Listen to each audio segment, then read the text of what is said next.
Thank you, Chair. Since you notice that Ukraine does not meet any of these high standards that you expect, that you just mentioned, how can you authorize, both of you gentlemen, most distinguished gentlemen from Olaf, Mr. Commissioner, how can you authorize that constant flow of our taxpayers' money to Kiev, to Zelensky's regime, where they turn that money, obviously, partially in continuation of this war, to keep the money coming, and part, as we hear, is being invested at the market, housing market somewhere in Florida or Côte d'Azur. How can you authorize this outrage?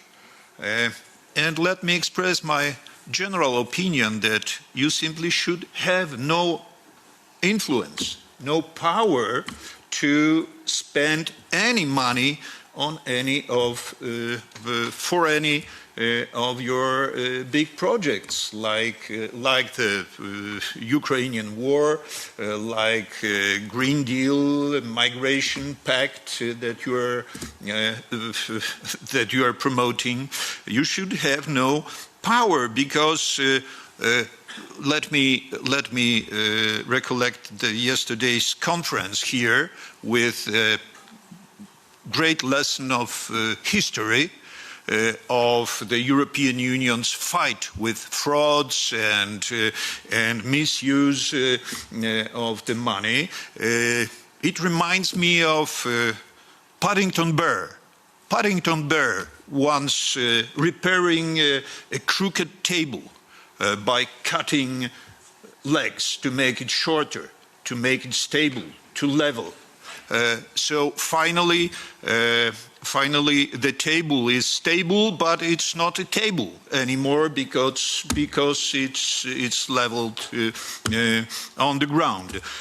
So you're chasing a goal that is obviously impossible to achieve. We have the Court of Auditors, we have this Commission, we have Olaf, we have most distinguished Mr. Commissioner, chasing frauds, and still you come here with your white paper presenting the future with even more effort to fight the frauds that you yourself with all due respect,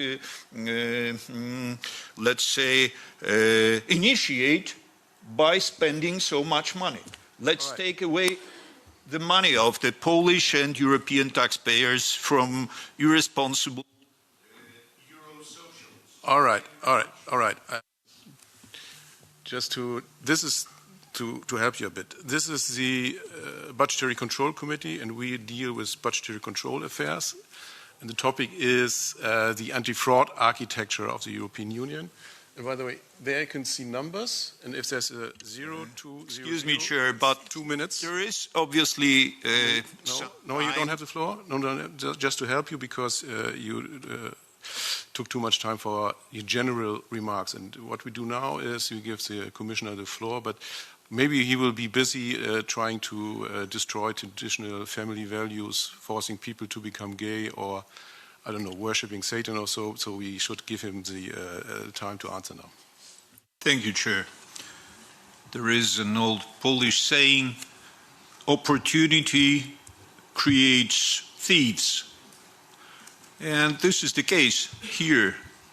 The European Union, the Eurokolhoz, is obviously creating many opportunities. And this creates great corruption schemes. And I agree with the gentleman representing previous Polish government, defending entrepreneurs, particular persons who took advantage of this scheme, because obviously they are not to blame. They just took opportunity. Who's to blame? The European Commission, the European Parliament are to blame. Ms. von der Leyen herself took part in that dirty game in which European taxpayers' money is at stake. The ties between Big Pharma and Ms. von der Leyen's closest relatives, well, her husband, connected with the industry, offering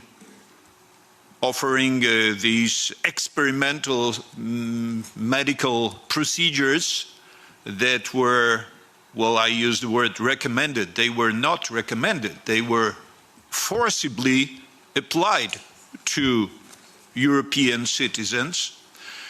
Also in Poland, the government took part in that scheme, in that great operation with big financial success for the producers of these so-called vaccines. Obviously, it was all a hoax.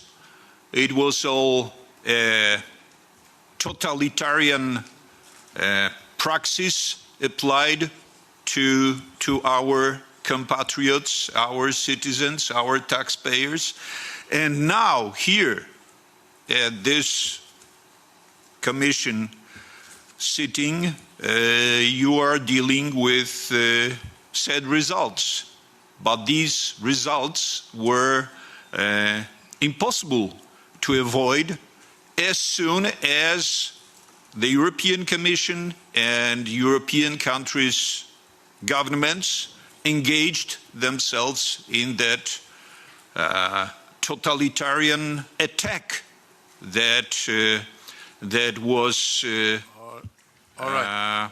I did not hear a comment on the topic or a question, so therefore I would like to ask the Commission for closing remarks, and then we'll give the floor also back to the... No, you cannot continue. You were talking about topics that were not related to the general budget. I'm referring to the topics that were raised by the people who yes. had their voice here. Okay. Do we have any special topic on the general discharge that we are talking about? The recommendation would be that you go back to the source of the problem. Not spending so much time dealing with the results that were obviously that were easy to predict as soon as the European Union started that COVID anti-COVID campaign using people's money to satisfy Big Pharma. All right. That is what we should be avoiding. Okay. This is the general budget of the EU, discharge 2024, and I'll give back the floor to the Commission for closing remarks before I give the floor back to the rapporteur.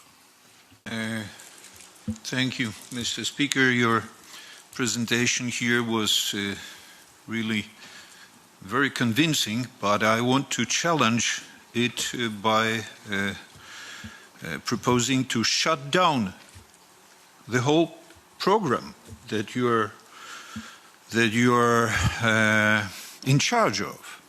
You're not an engineer, and yet you subsidize some aircraft, helicopter innovation, supposedly innovative program. You might not know that the British, they had a similar program, and for some reason they shut it down in the 50s, previous century. And this thing was sold to you as an innovative by Airbus that probably needs more and more European taxpayers' money. You're not a medic, and yet you subsidize some experiments on human embryos. You're a good clerk, but you're not a politician, and yet you subsidize the state located in Palestine that is currently conducting genocide of Palestinians in Gaza. So this is all wrong. This is all wrong, and good projects, if they are really good, they will sell. All right. The point was clear. I think there wasn't a question, so you don't need to answer that. And thank you for this general remark. I understand So I can't finish my. Sorry, no. You got 1 minute and a half for putting a question. You were not able to ask a question on this issue, on the topic. And this is not a general discussion. The question is, what is the gentleman doing here, spending European taxpayers? He has no idea of. So, anyway, we continue with topic at issues.